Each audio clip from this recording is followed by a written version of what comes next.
કોંગ્રેસ નેતાઓએ ભગવાન જગન્નાથજીના દર્શન કર્યા હતા। જગન્નાથ મંદિરે કોંગ્રેસ નેતાઓએ રથ પૂજન કર્યું હતું। અમિત ચાવડા અને શક્તિજી ગોહિલ દ્વારા તે ઉપસ્થિતિ દર્શાવવામાં આવી ત્યારે નેતાઓએ ભગવાનની આરતી પૂજાનો લાભ લીધો હતો। રાજ્યમાં સુખ શાંતિ અને સમૃદ્ધિ માટે પ્રાર્થના કરી હતી। ખેડૂતોની સમસ્યાઓ દૂર કરવા માટેની પ્રાર્થના કરી હતી। વરસાદ ખેંચાતા ખેડૂતો મુશ્કેલીમાં મુકાયા છે તેવું નિવેદન અમિતભાઈ ચાવડા દ્વારા આપવામાં આવ્યું ત્યારે ગુજરાતમાં સારો વરસાદ વરસે તેવી પણ પ્રાર્થના કરી હતી।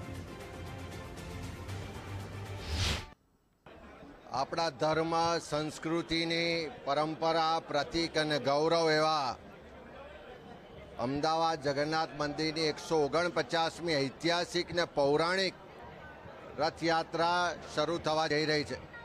આજે રથયાત્રાના આગલા દિવસે કોંગ્રેસ પક્ષના અમારા તમામ આગેવાનો કાર્યકરો સૌએ ભગવાન જગન્નાથના ચરણોમાં શીશ ઝુકાવ્યા, રથની પૂજન અર્ચન આરતી કરી ને ભગવાન જગન્નાથ પાસે પ્રાર્થના કરી છે કે સર્વ ગુજરાતીઓનું કલ્યાણ કરે, આખા ગુજરાતમાં સર્વ સમાજ સર્વ વિસ્તારના લોકોને સુખ શાંતિ ને સમૃદ્ધિ આપે।